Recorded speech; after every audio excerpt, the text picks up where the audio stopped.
దేవుని వాక్యాన్ని చదువుకుందాం. కీర్తన గ్రంథం 34వ కీర్తన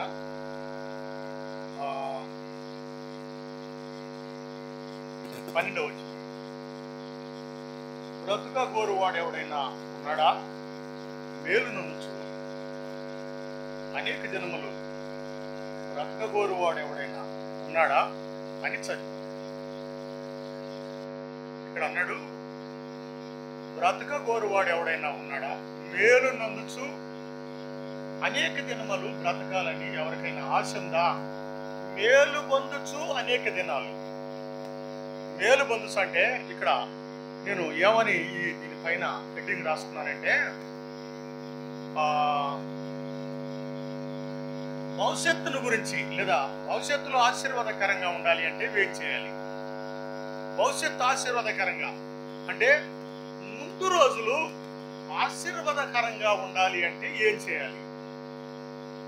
రాబోయే దినాలు ఆశీర్వాదకరంగా ఉండాలి అంటే ఏం చేయాలి? రాబోయే దినాలు మేలుకరంగా ఉండాలి అంటే ఏం చేయాలి?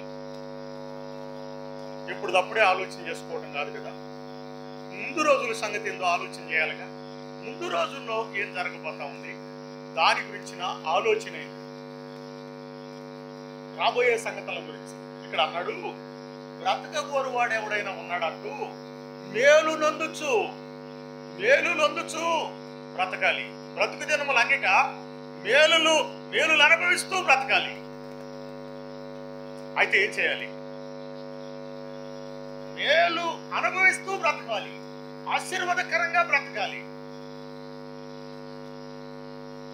ఒక్కోసారి దాని గురించిన ఆలోచన లేకపోతే దరిద్రంలో పడిపోవాల్సి వస్తుంది.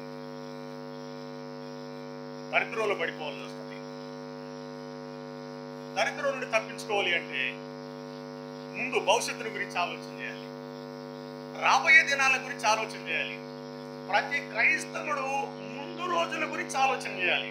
మనం ఎక్కువ ఆలోచన ఏం చేస్తున్నామంటే, ఈ మాటలు ప్రతి క్రైస్తవుని ఆధ్యాత్మిక జీవితానికి బలపరచడం కొరకే మనం ఈ మాటలు జ్ఞాపకం చేసుకుంటా ఉన్నాం. అందుకనే మనం ఈ మాటలు ముందుకి కొనసాగిస్తా ఉన్నాం. రండి, నేను ఇర్మియా గ్రంథంలో ఒక మాట నేను మీకు జ్ఞాపకం చేస్తాను. ఇర్మియా గ్రంథం 31 అధ్యాయం 17 వచనం. రాబో కాలమందు నీకు మేలు కలుగును నమ్మిక ఉన్నది. రాబో కాలమందు మేలు కలుగునని నమ్మిక ఉన్నది. రాబోయే కాలము, జరగబోయే కాలము, వచ్చే కాలము. రాబోయే కాలంలో మేలు పొందాలంటే ఏం చేయాలి అనండి. ఒక మాట నేను మీకు ఆలోచన చెప్పి ముందుకు కొనసాగడానికి ప్రయత్నం చేద్దాం. 37 కీర్తన కీర్తన గ్రంథం 37వ కీర్తన 34వ వచనం. యెహోవా కొరకు కనిపెట్టుకొని ఉండుము, ఆయన మార్గములను అనుసరించుము. దేవుని కొరకు కనిపెట్టుకొని ఉండు, ఆయన మార్గములను అనుసరించు. రాబోయే కాలాన్ని ఆశీర్వాదకరంగా మార్చబడాలి అంటే దేవుని కొరకు కనిపెట్టుకొని దేవుని మార్గములో నడుచుకుంటే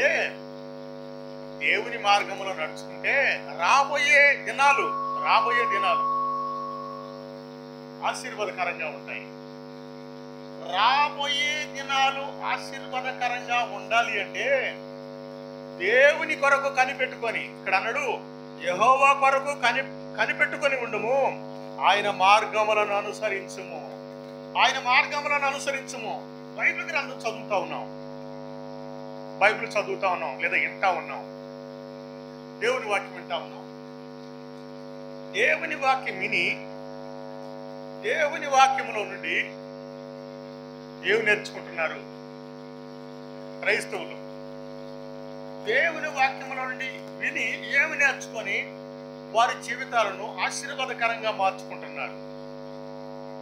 దేవుని వాక్యం విని ముందుకి కొనసాగుతూ వారి జీవితాలని ఆశీర్వాదకరంగా మార్చుకుంటా ఉన్నారు. రండి, బైబిల్ గ్రంథంలో కొన్ని సంగతులు ఉన్నాయి. దేవుని సందర్భాలలో ఆశీర్వాదకరంగా మార్చబడుతున్న ఆ సంగతుల గురించిన ఆలోచన, ఎలాగా ముందు దినాలు ఆశీర్వాదకరంగా మార్చబడతాయి అనే సంగతులు చెప్పాడు. అంటే ఎలాగ ప్లాన్ చేసుకోవాలి, ముందు రోజులకి ఎలాగ ప్లాన్ చేసుకోవాలి ఒక వ్యక్తి, రాబోయే రోజులకి ఎలాగా ప్లాన్ కలిగి ఉండాలి. ముందు రోజులు ఆశీర్వాదకరంగా లేకపోతే దరిద్రంగా లేకుండా ఉండాలి అంటే, ముందు రోజులు దరిద్రంగా లేకుండా ఉండాలి అంటే, దరిద్రాన్ని అనుభవించకుండా ఉండాలి అంటే ఒక క్రైస్తవుడు ఏం చేయాలి? బైబిల్ గ్రంథంలో మనం చదువుతూ ఉన్నప్పుడు ఆ స్థలాల్లో, ఆ బైబిల్ గ్రంథంలో, ఆ అధ్యాయాల్లో లేదా ఆ గ్రంథాల్లో రాయబడి ఉన్న సంగతులను తీసుకొని దానిని బట్టి నడుచుకుంటే ఆయన మార్గములు మనకు దొరుకుతాయి. ఆ మార్గంలో నడుచుకుంటే నీవు ఆ ఆశీర్వాదాన్ని రాబోయే దినాల్లో భవిష్యత్తును ఆశీర్వాదకరంగా మార్చుకోవడానికి ఒక మంచి ఆలోచన బైబిల్ గ్రంథంలో మనకు దొరుకుతుంది అని నేను మీకు జ్ఞాపకం చేస్తా ఉన్నాను. రండి, ఇక్కడ చదువుదాం. ఆదికాండం. నేను ఈ మాటలు జ్ఞాపకం చేస్తూ మిమ్మల్ని ముందుకు తీసుకొని వెళ్తాను. ఈ మాటల్లో ఉన్న కొన్ని సత్యాలను మనం జ్ఞాపకం చేద్దాం. ఈ మాటల్లో ఉన్న కొన్ని సత్యాలను మనం జ్ఞాపకం చేద్దాం. ఇక్కడ ఒక మంచి సంగతులు రాశాడు, ముందు జీవితాన్ని గురించిన ఆలోచనలు. రండి, ఆదికాండం 41 అధ్యాయం 1వ వచనం నుండి నేను ఒక 4-3 వచనాలు చదువుతాను. 2 ఏళ్లు గడిచిన తర్వాత ఫరో ఒక కల కనెను. అందులో అతడు ఏటి దగ్గర నిలిచి ఉండగా చూపునకు అందమైనవి బలిసినవినైనా 7 ఆవులు ఏటిలో నుండి పైకి వచ్చుచూ జమ్ములో మేయుచుండెను. వాటి తర్వాత చూపునకు వికారమైనవి చిక్కిపోయినవి మరి 7 ఆవులు ఏటిలో నుండి పైకి వచ్చుచూ అవి ఏటి ఒడ్డున ఆ ఆవుల దగ్గర నిలిచి ఉండెను. అప్పుడు చూపునకు వికారమైన చిక్కిపోయిన ఆ ఆవులు చూపునకు బలిసినవి అందమైనవైన ఆవులను తినివేయుచుండెను. అప్పుడు ఫరో మేలుకొనెను. ఐగుప్తు దేశంలో ఆ రాజు ఫరో, ఆ దేశపు రాజు అయిన ఫరో కలగన్నాడు. మేలుకొని మళ్ళీ పడుకున్నాడు. ఈ కళను గురించి భయపడ్డాడు. ఇదేంది? బలిసిన అందమైన ఆవులు వేటిలో నుంచి బయటకు వచ్చినాయి, జమ్ములో మేస్తా ఉన్నాయి. ఇవి ఉండగా మరొక 7 ఆవులు అదే ఏటిలో నుంచి బయటకు వచ్చినాయి. ఈ జమ్ములో మేస్తూ ఉన్న బలిసినవి అందమైనవి ఆ ఆవులను ఈ వికారమైనవి, బలము లేనివి, బలహీనమైనవి, ఆ బలమైన వాటిని తినివేసినవేంది అని ఆయన మనసంతా ఏదో ఒక రకంగా అయిపోయింది. సరే, మళ్ళీ పడుకున్నాడు. మళ్ళీ నిద్ర పట్టింది. మళ్ళీ ఒక కల వచ్చింది. అదే ఏటు ఒడ్డున ఒక దంటు పెరిగింది. దంటుకి 7 కంకులు వెన్నులు అని రాశాడు. 7 మంచి కంకులు, బలమైన కంకులు మలిసినాయి. ఆ బలమైన అందమైన కంకులు చూస్తూ ఉంటుండగానే వాటి పక్క నుండి మరో 7 కంకులు మలిసినాయి. అవి బలహీనమైనవి, అవి సరైన గింజలు కూడా లేని. ఈ బలహీనమైన కంకులు ఆ బలమైన కంకులను తినివేసినాయి. దీనికి కారణం ఏందో ఆయనకి తెలియలా. ఆయన మనసు అంతా వికారం అయిపోయింది. ఏంటి నాకు ఇలాంటి కళ రావడానికి గల కారణం ఏంటి? రాజు కదా, రాజు ఇక ఆ దేశంలో ఉన్న వారిని అందరినీ పిలిపించాడు. జ్ఞానులను పిలిపించాడు, విద్వాంసులను పిలిపించాడు, మంత్రాకులను పిలిపించాడు. రండి, నేను ఈ కలగన్నాను, ఈ కళకు అర్థం ఏందో చెప్పండి అని అందరిని పిలిపించి అడుగుతా ఉన్నాడు. వాడు అన్నాడు, రాజా, ఏదో కళ వచ్చి ఉంటుంది, ఈ కళకి మేము ఏం భావం చెప్తాం, నీకేదో కళ వచ్చి ఉంటుందిలే అన్నాడు. వచ్చిన మాట నిజమే, కళ వచ్చింది కదా, ఈ కళ భావం ఏందో చెప్పండి అంటాడు. ఎవరు చెప్పలేకపోతా ఉంటే రాజుకి ద్రాక్షారసం అందించే ఒక పనివాడు ఉన్నాడు. ఆ పనివాడు రాజుతో చెప్పాడు, రాజా, మన చెరసాలలోని ఒక హెబ్రీయుడు ఉన్నాడు. అతనితో నేను కూడా చెరసాల్లో ఉన్నప్పుడు నాకు ఒక కల వచ్చింది. నాతో ఇంకొక ఆయన కూడా ఉన్నాడు, ఆయనకు ఒక కల వచ్చింది. వంట వండించి ఆయన ఉన్నాడు, భక్ష్యకారుల అధిపతి అన్నాడు, ఆయనకు ఒక కల వచ్చింది. ద్రాక్షారస పాత్రను అందించే ఈ అధిపతికి ఈయనకు ఒక కల వచ్చింది. వీళ్ళు అన్నారు, ఆయనతో కూడా చెరసాల్లో ఉన్న యోసేపుని అడిగారు, మాకు ఈ కల వచ్చింది రాత్రి, దీని భావం ఏందో మాకు తెలియలేదా అని చెప్పాడు. ద్రాక్షారసం అందించి ఆయనతో, నీ కల భావం ఏంటంటే 3 రోజుల్లోగా నీ ఉద్యోగం నీకు పిలిపించబడి రాజు దగ్గర ఉంటావు నీవని చెప్పాడు. తర్వాత ఆ వంట చేసించే ఆయన లేదా భక్ష్యకారులకు అధిపతితో చెప్పాడు, 3 రోజుల్లో కూడా నిన్ను పిలుస్తాడు, నీ తల కొట్టించి వేస్తాడు, నువ్వు చనిపోతావని చెప్పాడు. అవి జరిగినాయి. ఈ సంగతి రాజు దగ్గర ద్రాక్షారసం అందించే ఆ వ్యక్తి రాజుకు చెప్పాడు. రాజుకు చెప్పగానే, అయితే మీ కలభావాన్ని చెప్పిన ఆ వ్యక్తిని పిలిపించండి అన్నాడు. వెంటనే ఈ కలభావాన్ని చెప్పింది ఎవరు? అతన్ని పిలిపించండి అనగానే వెంటనే ఆ కలభావాన్ని చెప్పిన యోసేపుని పిలిపించారు. యోసేపు యాకోబు కుమారుడు, రాహేలు కుమారుడు. యోసేపుని ఆ ఫరో చెరసాల్లో ఉన్నాడు.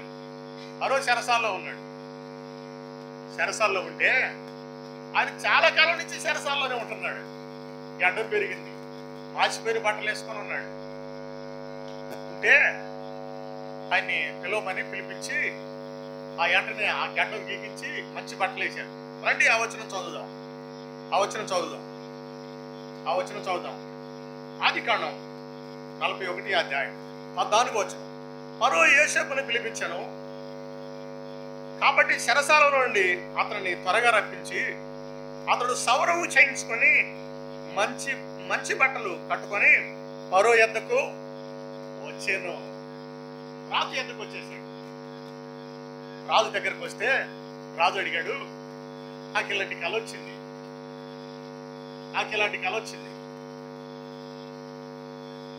నా కళలో ఇలాగ జరిగింది, నా మనసు అంతా ఏదో ఒక రకంగా అయిపోతా ఉంది. కలొచ్చి మర్చిపోయినా పర్వాలేదు, కలొచ్చి ఏదో వచ్చింది లేదు ఊరుకున్నా పర్వాలేదు, కానీ నా మనసు అంతా ఏదో ఒక రకంగా అయిపోతుంది. దీని గురించి నేను ఏం చేయాలని అర్థం కాక వీళ్ళందరిని అడుగుతా ఉన్నాను. వీరిలో ఒకరు కూడా నా కళ భావం చెప్పిన వాడు లేరు, నువ్వు చెప్పగలవా అన్నాడు.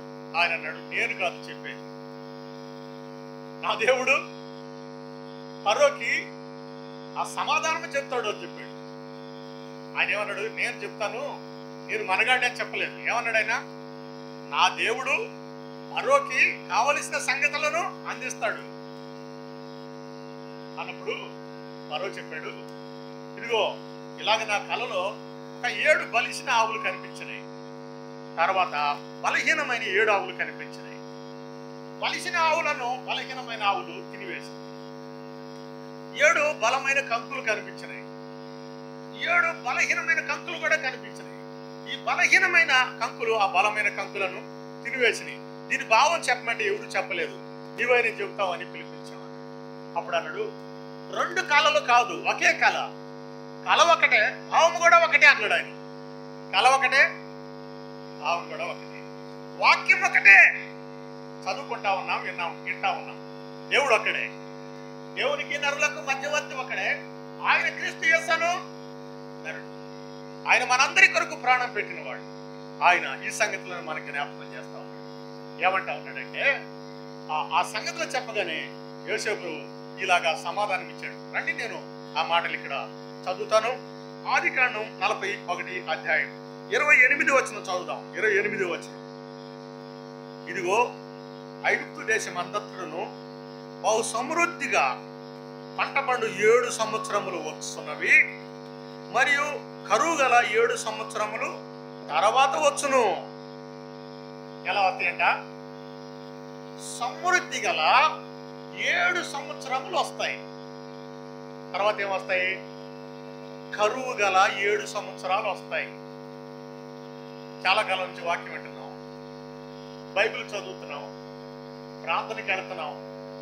కానీ ప్రతి క్రైస్తవుడు బైబిల్ గ్రంథాన్ని చదివేటప్పుడు ప్రతి వచనాన్ని దేవుడు ఎందుకు మన కొరకు ఈ మాటలు రాయించాడు అన్న సంగతి జ్ఞాపకం చేసుకుంటూ ముందుకు సాగితే జీవితాలు సరి అవుతాయి. క్రైస్తవులు బాగుపడతారు. క్రైస్తవులు కాని వారికి దేవుని వాక్యాన్ని క్రైస్తవులు కాని వారు అంగీకరించరు, వారికి అవసరం లేదు. కానీ క్రైస్తవులైన వారు ఈ దేవుని వాక్యాన్ని అంగీకరించి దాని ప్రకారం నడుచుకుంటే వారు ధన్యులు అవుతారు కదా. మరి ధన్యులు కావాలని కదా ఈ బైబిల్ గ్రంథాన్ని, ఇంత పెద్ద బైబిల్ గ్రంథాన్ని మన కొరకై దేవుడు సిద్ధపరిచి ఉంచాడు. చదువుకొని ఇది ఏం మేలు పొందుతా ఉన్నారు అంటే, ఇదిగో ఇలాంటి మేలు అనుభవించాలి అని దేవుడు మనకి ఇక్కడ ఈ మాటలు జ్ఞాపకం చేస్తా ఉన్నాడు. ఏ మేలు అనుభవించాలని ఈ మాటలు మనకి జ్ఞాపకం చేస్తా ఉన్నాడంటే, అన్నాడు కరువు గల లేదా సమృద్ధి గల 7 సంవత్సరాలు వస్తాయి. సమృద్ధి గల 7 సంవత్సరాలు వస్తాయి. తర్వాత కరువు గల 7 సంవత్సరాలు వస్తాయి. ఇప్పుడు నేను మీకు జ్ఞాపకం చేస్తున్నానండి. ఈ సంవత్సరం పంట పండింది, లేదా ఈ సంవత్సరం మంచి పనులు చేశాం, డబ్బులు సంపాదించాం. ఈ సంవత్సరం సమృద్ధిగా డబ్బులు మన చేతికి వచ్చినాయి. వచ్చిన ఆ ధనాన్ని ఎలాగ వాడాలి, వాడే విధానం ఏంది ఇక్కడ జ్ఞాపకం చేశాడు. దాన్ని ఎలా వాడాలి, వాడే విధానం ఏంది? పంట పండగానే డబ్బులు రాగానే ఏం చేస్తారు? అవసరం లేని ఖర్చులు పెడతారు, అనవసరమైన ఖర్చులు పెడతారు, దుబారా ఖర్చులు పెడతారు. అవునా? పనికి వెళ్తాం, డబ్బులు సంపాదిస్తాం, తీసుకొని వస్తాం, అవసరం లేని వస్తువులు కొంటాం, అవసరం లేకుండా డబ్బులు ఖర్చు పెట్టి వస్తాం, అక్కర్లేని ఖర్చులన్నీ పెట్టేస్తాం. తర్వాత ఈ సంవత్సరం పంట బాగా పండింది, వచ్చే సంవత్సరం పంట బాగా పండుద్దా? ఈ సంవత్సరం పని చేసాం, డబ్బులు సంపాదించాం, వచ్చే సంవత్సరం కూడా డబ్బులు సంపాదించగలమా? ఈ సంవత్సరం డబ్బులు వచ్చినాయి, వచ్చే సంవత్సరం కూడా వస్తాయా? డబ్బులు ఇస్తానని పనికి తీసుకుని వెళ్ళాడు, ఆ వ్యక్తి మనకి డబ్బులు ఇచ్చిందాక నమ్మకం ఉందా? డబ్బులు వస్తాయని వెళ్ళాం, ఆ డబ్బులు వస్తే మనం ఏదో ఉపయోగపడతాయని వెళ్ళాం. ఈ సంవత్సరం ఆ డబ్బులు రాలేదు. ఇప్పుడు పరిస్థితి ఏంటి మరి? పోయిన సంవత్సరం వచ్చినాయి, ఈ సంవత్సరం రాలేదు. పోయిన సంవత్సరం వచ్చిన డబ్బులు పోయిన సంవత్సరమే ఖర్చు పెట్టేసుకున్నాం. మరి ఈ సంవత్సరం సంగతి ఏంది? ఆలోచన చేయాలా లేదా? అది బైబిల్ గ్రంథంలో చెప్పబడిన మాటలు. ఆనాటి సంగతులను మనం జ్ఞాపకం చేసుకోవాలి, ఈనాటి సంగతులు కూడా మనం ఆలోచన చేయాలి. అన్నాడు 7 సంవత్సరాలు సమృద్ధిగా పంట పండుతుంది. ఈ 7 సంవత్సరాల పంటను నీవు గాని నీ రాజ్యంలో నిల్వ చేసుకున్నావంటే మళ్ళీ వచ్చే 7 సంవత్సరాలు కరువుని నీ రాజ్యం ఎదుర్కొనగలదు. ఒకవేళ నీ ప్రజలకి ఈ సమృద్ధిగా వచ్చిన దాన్ని కానీ నిల్వ చేసుకోలేకపోతే కరువు సంవత్సరాల్లో నీ ప్రజలకి ఆహారం ఇవ్వలేవు. నీ ప్రజలు కరువులో పడిపోతారు. నీ ప్రజలు ఆ కరువు కారణంగా నీ రాజ్యం విడిచిపోయి వెళ్ళిపోవచ్చు. కరువు కారణంగా నీ రాజ్యంలో కొంతమంది చనిపోవచ్చు. కరువు కారణంగా నీ రాజ్యం దరిద్రం అనుభవించవచ్చు. కనుక సమృద్ధి గల సంవత్సరాలలో నువ్వు జాగ్రత్త పడితే రాగల సంవత్సరాల్లో నువ్వు సమానంగా సమకాలికంగా చింత లేకుండా, కరువు లేమి అనేది లేకుండా నువ్వు బ్రతకగలవు. ఈ రోజు వచ్చిన డబ్బులు ఈ రోజే ఖర్చు పెట్టే రేపేంది? అందుకని అన్నాడు, బ్రతకగోరువాడు ఎవడైనా ఉన్నాడా? మేలు నందుచు అనేక దినాలు మేలులు అనుభవిస్తా బ్రతకాలి అంటే ఏం చేయాలంటే బైబిల్ గ్రంథాన్ని చదివి దానిని ఆలోచించి ఆ ప్రకారం నడుచుకోవాలి అని మనకి బైబిల్ గ్రంథం సెలవిస్తా ఉంది. దేవుని మార్గంలో నడిస్తే, అందుకని నేను జ్ఞాపకం చేశాను, దేవుడు తెలిస్తే బైబిల్ గ్రంథం అంటే ఏంటో అర్థమైంది. వాక్యం వింటే వాక్యాన్ని బట్టి నడుచుకుంటాం. చాలా మంది ఇళ్లలో అవసరం లేని వస్తువులు ఉన్నాయి కదా, కొన్నవి ఉన్నాయా లేవా? అవసరం లేని వస్తువులు ఉన్నాయి. అవసరం లేనప్పుడు బట్టలు కొన్నాం, అవసరం లేనప్పుడు డబ్బులు ఖర్చు పెట్టాం. అనవసరమైన ఖర్చులు పెట్టి, ఉపయోగం లేని అక్కర్లేని ఖర్చులు పెట్టి తర్వాత అప్పుల పాలైపోయిన వాళ్ళు ఉన్నారు.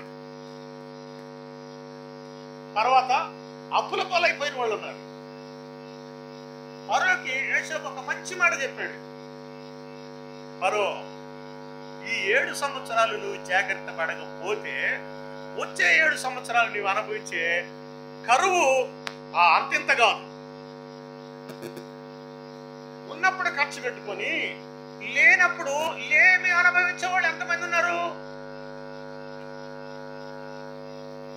ఉన్నప్పుడు డాబు చేస్తారు, లేనప్పుడు లేమి అనుభవిస్తారు. దాని గురించి మనం ఆలోచన చేస్తా ఉన్నాం. అందుకన్నాడు భవిష్యత్తు ఆశీర్వాదకరంగా ఉండాలంటే ఏమేం చేయాలి? ఒక వ్యక్తి భవిష్యత్తును గురించిన ఆలోచన కలిగి ఎందుకని క్రైస్తవులను నడుచుకోలేకపోతా ఉన్నారు అని ఇక్కడ మనం జ్ఞాపకం చేస్తాం. ఫరో కలరాగానే ఎంత కలతపడ్డాడు, దీని గురించిన ఆలోచన ఏంది? ఈ ఆలోచన చెప్పేవాళ్ళు ఎవరు? ఇప్పుడు ఈ ఆలోచన చెప్తే ఈ ఆలోచన ప్రకారం మనం నడుచుకోగలం కదా అని ఫరోకి ఎప్పుడైతే ఈ ఆలోచన యోసేపు చెప్పాడో, ఈ ఆలోచన చేయగలిగిన వాడు మా దేశంలో ఎవరు లేరు, మా రాజ్యంలో ఎవరు లేరు. యోసేపు, దేవుని ఆత్మ కలిగిన నీలాంటి వాడు మా దేశంలో లేడు, కనుక ఈ పని నీవే చేయాలి, మా దేశాన్ని నీవే కాపాడాలి అన్నాడు. ఎవరు కాపాడాలి? దేవుడే కాపాడాలి మన కుటుంబాలని. అంటే సంపాదించిన సంపాదనను నిల్వ చేయాలి, సంపాదించిన సంపాదనను నిల్వ చేయాలి, కష్టార్జితాన్ని నిల్వ చేయాలి. నీ కష్టార్జితాన్ని నీవే అనుభవించాలి, నీ కష్టార్జితము నీ బిడ్డలు అనుభవించాలి, నీ కష్టార్జితము నీ కుటుంబం అనుభవించాలి. అది దుబారాగా ఎక్కడ పడితే అక్కడ ఖర్చు పెట్టడానికి వీలు లేదు. ఎక్కడ పడితే అక్కడ ఖర్చు పెడుతున్నారంటే క్రైస్తవులు ఆలోచించవలసిన అవసరం ఉంది కదా. యేసు ప్రభువుని నమ్ముకున్నాం, దీనిలో చాలా సంగతులు ఉన్నాయి. ఎందుకంటే కరువు, కాటకాలు లేదా ఇబ్బందులు, దరిద్రము మనల్ని దగ్గరకు వచ్చినప్పుడు ఆ విషయంలో మనం ఏం చేస్తాం? ఇప్పుడు నడుస్తున్న ఆలోచన ఏంది? ఇప్పుడు జరుగుతున్న సంగతులు ఏంది అంటే కొన్ని సంగతులు ఉన్నాయి.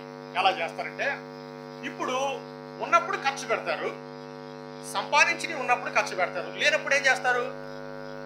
అప్పు చేస్తారు. అప్పు తెస్తే ఏం జరిగింది? ఇప్పుడు రండి, నేను ఆ వచ్చిన చదువుతాను. సామెతల గ్రంథం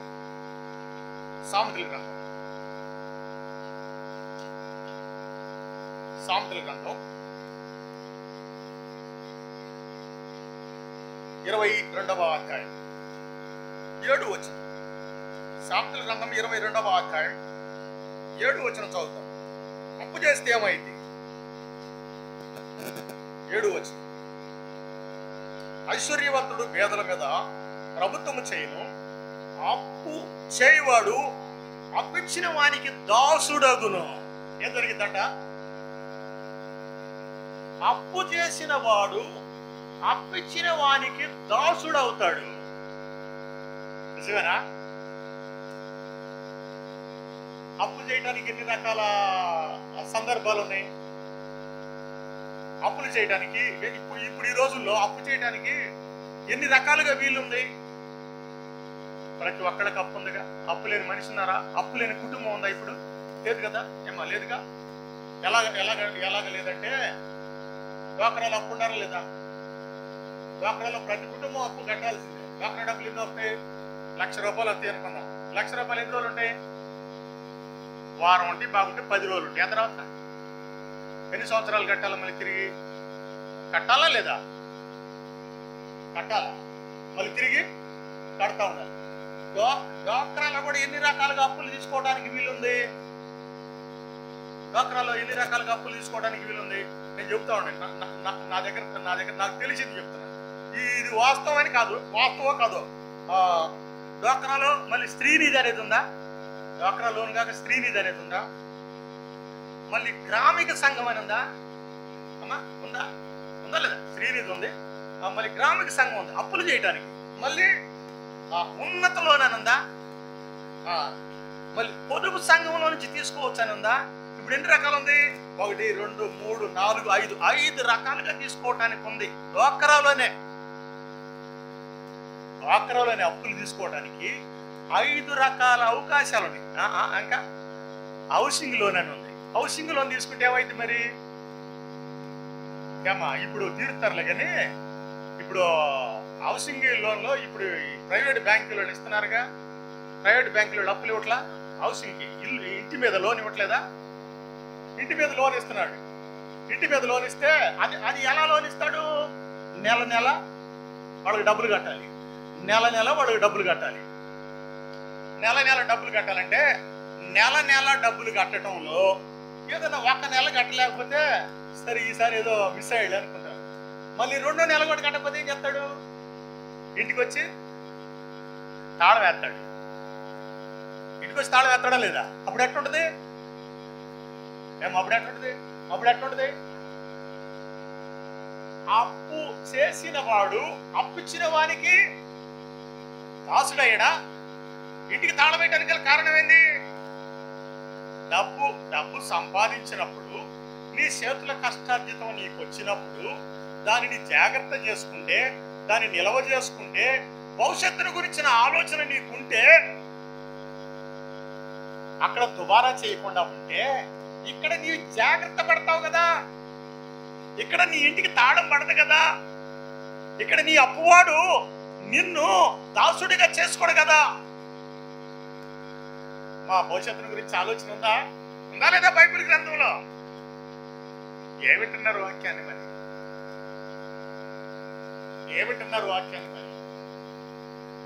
ఇని ఏమి నేర్చుకొని ఏం బాగుపడతా ఉన్నారు?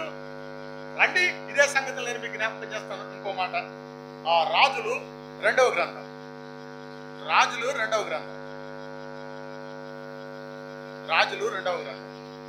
4వ అధ్యాయం 1వ వచనం చదువుతాను.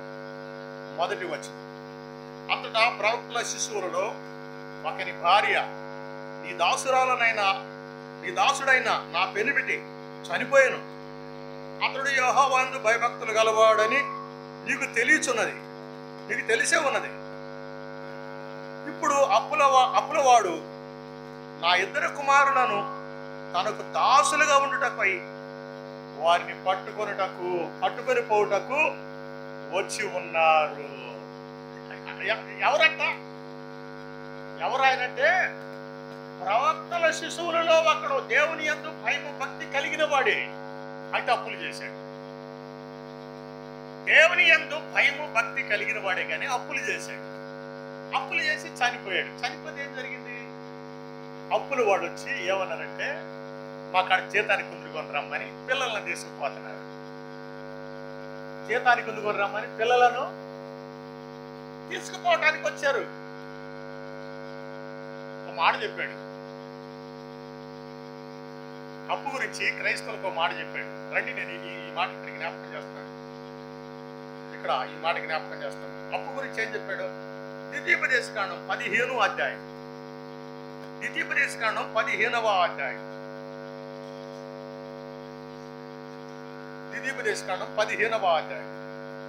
6వ వచనం. ఏలయనగా నీ దేవుడైన యెహోవా నీతో చెప్పినట్లు నిన్ను ఆశీర్వదించును గనక నీవు అనేక జనములకు అప్పిచ్చేదవు గాని అప్పు చేయవు. ఏం చేస్తాడట? క్రైస్తవుడు ఏం చేస్తాడట? అనేక జనాలకి అప్పిస్తాడు గాని అప్పు చెయ్యడు. ఏమా బైబిల్ గ్రంథంలో ఉందా? ఎవరికి చెప్పాడు ఈ మాట? ఆయన నమ్మిన వాళ్ళకి చెప్పాడు. నీవు అనేక జనములకు అప్పిస్తావు, అప్పు చెయ్యవు. దేవుని మాట ఇంటే, దేవుని మాట శ్రద్ధగా ఇంటే, దేవుని మాట విని దేవుని మాట ప్రకారం నడుచుకుంటే దేవుని ఆలోచన ప్రకారం వెళితే అప్పు చేయవు. సంపాదించి ఎలా ఖర్చు పెడుతున్నారు కూడా తెలియకుండా ఎలాగంటే అలా ఖర్చు పెట్టేసి, డబ్బులు వచ్చినప్పుడు ఎలాగంటే అలా ఖర్చు పెట్టేసుకొని ఆ తర్వాత అప్పులు చేసి మేము కూడా క్రైస్తవులమే. వచ్చినప్పుడు ఎన్ని జాగ్రత్తలు తీసుకోవాలి క్రైస్తవుడు? ఎన్ని జాగ్రత్తలు తీసుకోవాలంటే, దేవుడు నాకు ఇచ్చాడు, ఈ డబ్బు దేవుడు నాకు ఇచ్చాడు, వీటిని నేను ఎంత జాగ్రత్తగా ఖర్చు పెట్టాలి, దేనికి ఖర్చు పెట్టాలి, దేనికి ఖర్చు పెట్టకూడదు, దేనికి బయటికి తీయాలి, దేనికి బయటికి తీయకూడదు.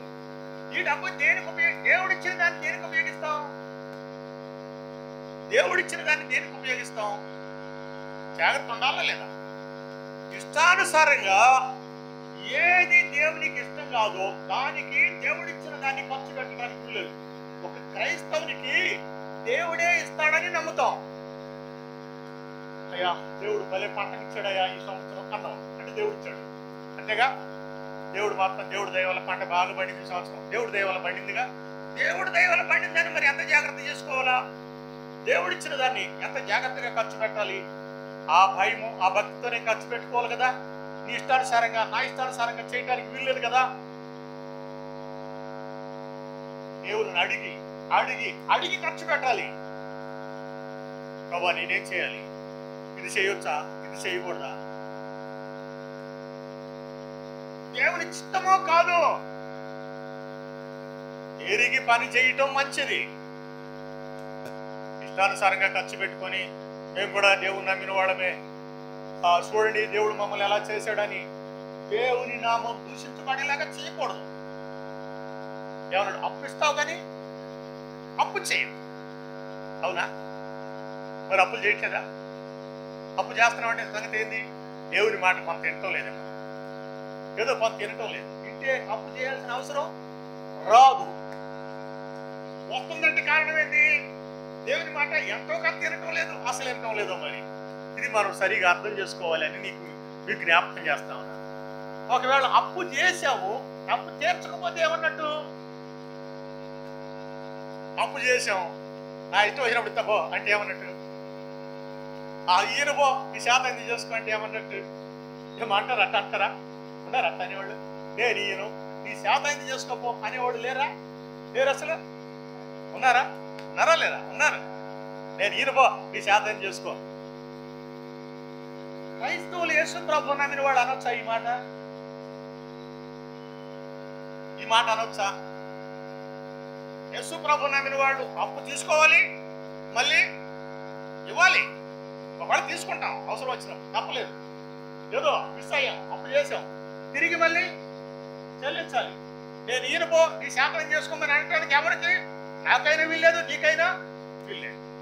ఒకవేళ సర్దుబాటు కాకపోవచ్చు ఒక్కోసారి, అంతేగా. ఒక్కోసారి సర్దుబాటు కాదు, నీకైనా సర్దుబాటు కాదు, ఇంకెవరికైనా, గత గొప్ప వాళ్ళకైనా ఒక్కోసారి సర్దుబాటు కాకపోవచ్చు. దానిని సర్ది చెప్పుకోవాల్సిన అవసరం ఉంది. అప్పు తీర్చడం వాడు ఏమంటాడు? అప్పు ఎగ్గొట్టేవాడు ఏమంటారు? బైబిల్ గ్రంథం అప్పు ఎగ్గొట్టేవాడి గురించి ఏం చెప్పింది? అప్పు ఎగ్గొట్టేవాడి గురించి బైబిల్ గ్రంథం ఏం చెప్పింది? క్రైస్తవుడు అప్పు ఎగవేయొచ్చా, ఎగవేయకూడదా? ఓ మాట చెప్పాడు, అప్పు చెయ్యకూడదు అని. అప్పు చేస్తే నువ్వు దేవునికి దాసుడు కదా, మనిషికి దాసుడు కాకూడదు. మనిషికి దాసుడు కాకుండా చూసుకో. ఒక ఆయన చెప్తున్నాడు, ఓ పూట తినకపోయినా పర్వాలేదు కానీ అప్పు చేయబాకంటారా నాయన, అప్పులలో వచ్చి మిమ్మల్ని వేధిస్తారు అని చెప్తున్నాడు. ఏం చేస్తారంట? అప్పులలో వచ్చి మిమ్మల్ని వేధిస్తారు. ఓ పూట తినకపోయినా పర్వాలేదు, అప్పు మాత్రం చేయబాకండి అని చెప్తున్నాడు. ఇక్కడ అన్నాడు, అప్పు ఇస్తావు కానీ అప్పు చేయవు. ఒకవేళ అప్పు చేసావు, తీర్చను అని ఏమన్నాడు? కీర్తన గ్రంథం 37 కీర్తన. కీర్తన గ్రంథం 37 కీర్తన.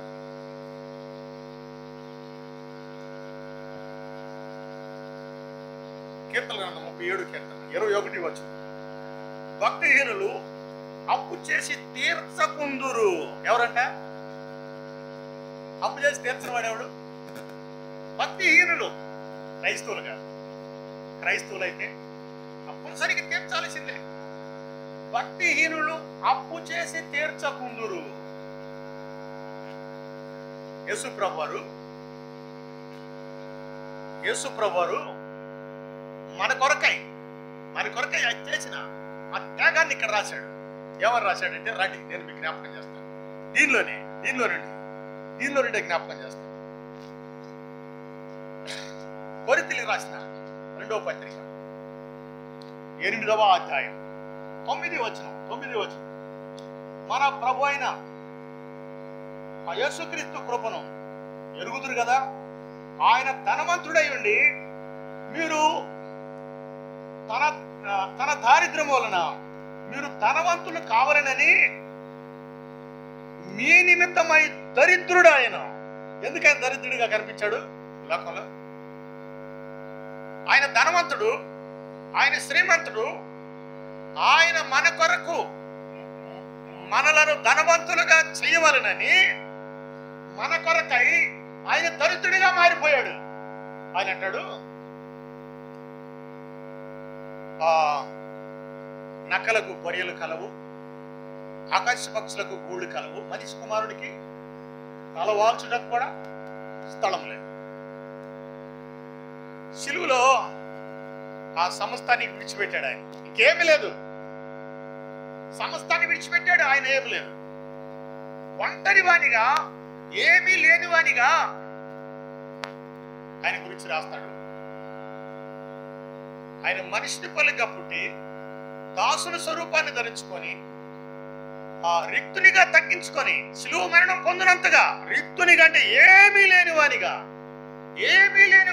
మన కొరకై ఏమీ లేనివానిగా మనలను అన్ని ఉన్నవారిగా చేయట కొరకై, అన్నిటికంటే ప్రాముఖ్యంగా మనలను రక్షించట కొరకై, పాపముల నుండి విడిపించట కొరకై, పరిశుద్ధులుగా చేయట కొరకై శిలువలో ఆయన మన కొరకు చనిపోయాడు. ఆయన మాటలు మనం వినాలి. మనం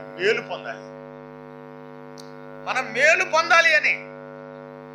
అందుకని అంటాడు, రాబో కాలాన్ని గురించిన ఆలోచన ఏంది? రండి సామెతల గ్రంథం. రాబో కాలాన్ని గురించిన ఆలోచన ఏంది? రండి సామెతల గ్రంథం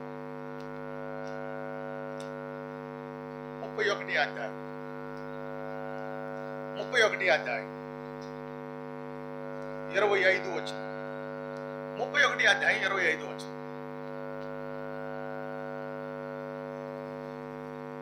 బలమును ఘనతయు ఆమెకు వస్త్రములు, ఆమె రాబో కాలము విషయమై నిర్భయముగా ఉండును. రాబో కాలము విషయమై నిర్భయముగా ఉండును, భయము లేకుండా ఉండును. దేవునిని వెంబడించేవాళ్ళు, యేసుక్రీస్తు ప్రభువుని వెంబడించేవాళ్ళు, యేసు ప్రభువునందు శ్వాసం ఉంచిన వాళ్ళు రాబో కాల విషయమై భయము లేకుండా నెమ్మదిగా నిర్భయముగా ఉంటారు. రాబో కాలాన్ని గురించిన భయం లేదు. ఎందుకంటే భవిష్యత్తును గురించిన ఆలోచన ముందే కలిగి ఉంటారు. రేపటి గురించిన ఆలోచన ఏంది? రేపేంది? రేపు మన కుటుంబాన్ని ఎలా పోషించుకోగలము? రేపు మనల గురించి మనల్ని మనం ఎలా పోషించుకోగలము అని ఈ దిన మన ఆలోచన కలిగి ఉంటే రేపు మనల గురించిన జాగ్రత్తలు మనం తీసుకుంటాం. దేవుని సహాయం లేకుండా మన గురించిన ఆలోచన మనం ఏం చేయగలం అంటే, దేవుని వాక్యమును అనుసరించి అని అన్నాడు. రండి నేను ఆ మాట చదువుదాం. పేతురు రాసిన పత్రిక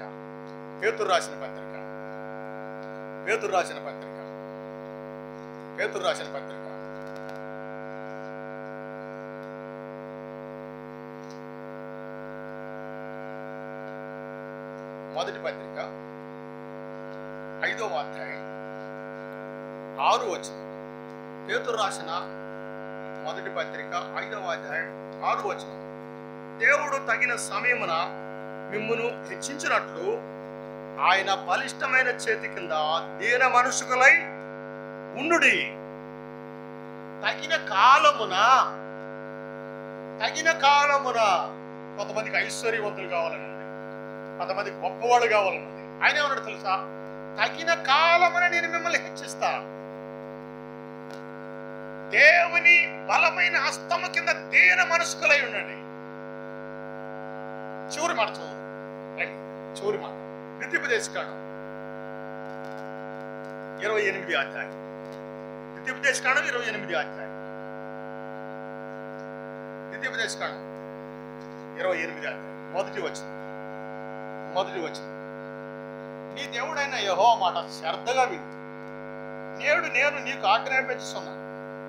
ఆయన ఆజ్ఞలను అన్నిటినీ అనుసరించి నడుచుకొని ఎడల నీ దేవుడైన యెహోవా భూమి మీద ఉన్న సమస్త జనుల కంటే నిన్ను హెచ్చించును. నీ దేవుడైన యెహోవా మాట ఈరిన ఎడల ఈ దీవెనలన్నీ నీ మీదకి వచ్చి నీకు ప్రాప్తించును. దేవుని మాట ఇంటే